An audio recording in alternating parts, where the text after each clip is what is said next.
Aujourd'hui 25 avril sur Fort FM, nous accueillons sur notre plateau Karine Louis. Bonjour Karine. Bonjour tout le monde. Bonjour. Tu nous viens de Longeville-les-Saint-Avold, tu es autrice et tu es parmi nous aujourd'hui pour la sortie de ton roman Zoé fait son max. Tout à fait. Nous allons découvrir qui tu es, ainsi que ton ouvrage lors de ce podcast. Je vais tout de suite laisser la parole à Vincent. Merci David. Alors Karine, pour commencer, comment t'es venue cette passion de l'écriture ?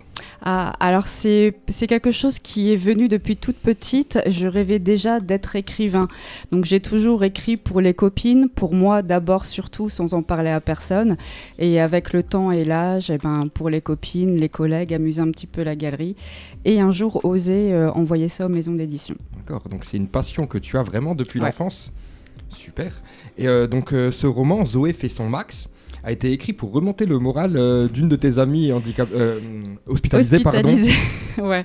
Alors ça date, je l'ai écrit en 2007, j'avais 27 ans, j'en ai 42 aujourd'hui, donc c'est pas né hier. Bienvenue au club des 40. Voilà, on assume.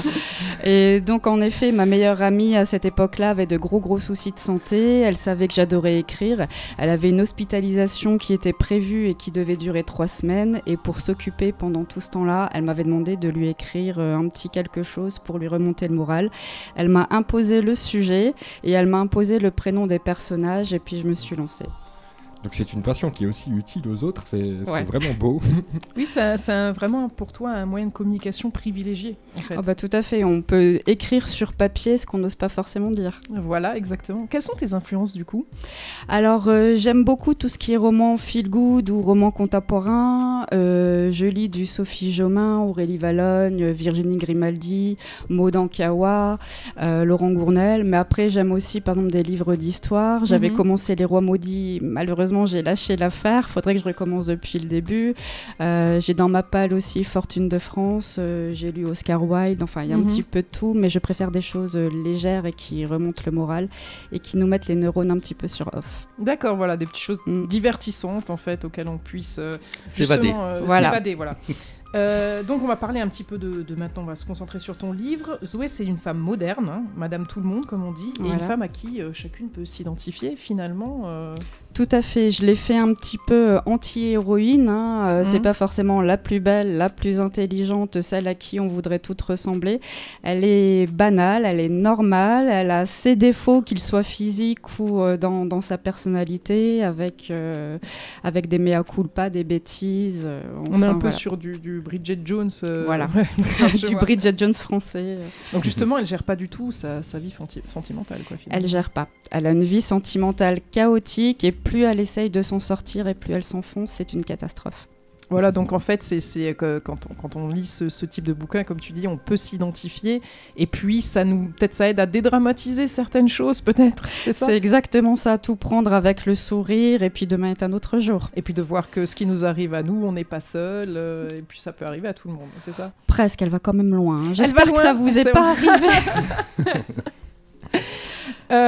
Mais justement, oui, donc comme elle va loin, du coup, on peut relativiser. On peut relativiser.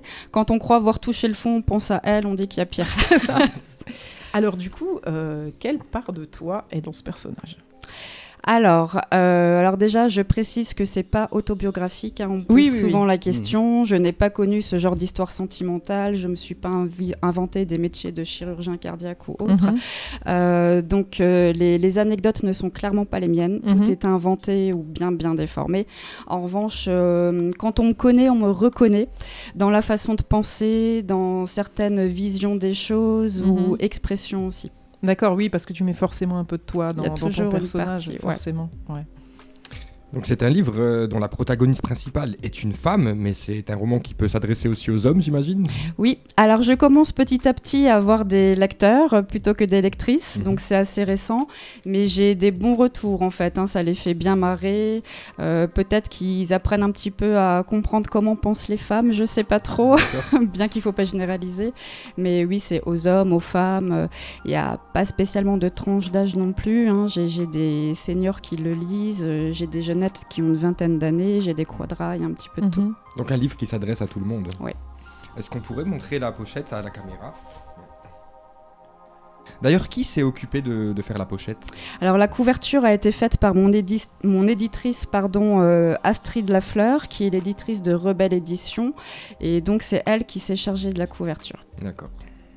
Et Karine, est-ce que tu as des projets après ça? Oui, alors comme j'ai eu la chance d'être éditée une première fois, j'espère que ce ne sera pas la seule et unique fois. Si ça l'est, tant pis, c'est quand même un rêve de gosse réalisé. Mais si j'ai la chance de pouvoir en faire publier d'autres, oui. J'ai commencé un roman en 2021 que j'ai complètement arrêté sur 2022, mais il va falloir que je me pose et que je reprenne un petit peu tout ça. Tu vas le ressortir des tiroirs. Voilà. Et Karine, Karine, comment il a été perçu ce livre auprès de ta famille, de tes amis et de la personne pour qui tu as écrit ce livre aussi? Alors, ma meilleure amie à l'époque avait adoré. Ça lui a remonté le moral pendant ces 3 semaines d'hospitalisation. Elle l'a fait lire à ses sœurs, elle l'a fait lire à son mari qui s'est marré aussi.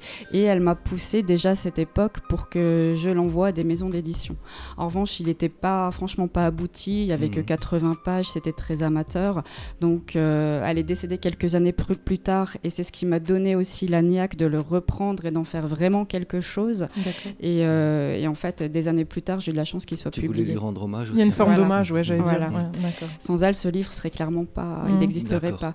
Et ma famille, mes amis avaient déjà lu à l'époque la version amateur il y a quelques années. Je l'avais fait imprimer sur Amazon, et le fait de le voir vraiment en vrai maintenant, ils sont tous fiers de moi. J'ai que des félicitations, des compliments, un grand soutien familial et amical. Super.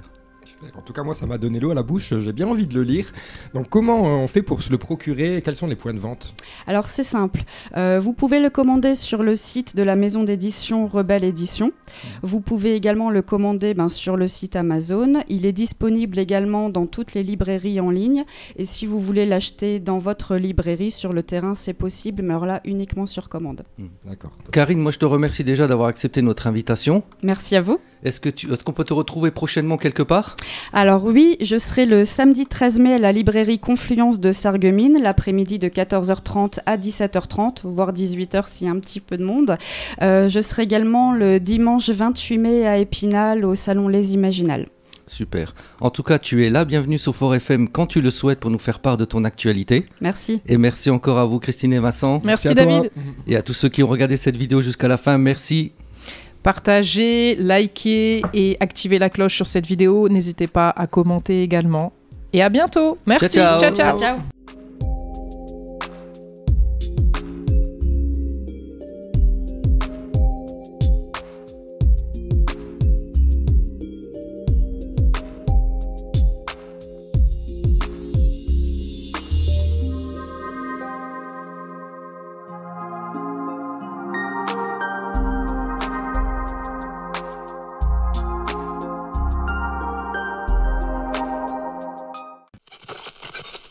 Hey!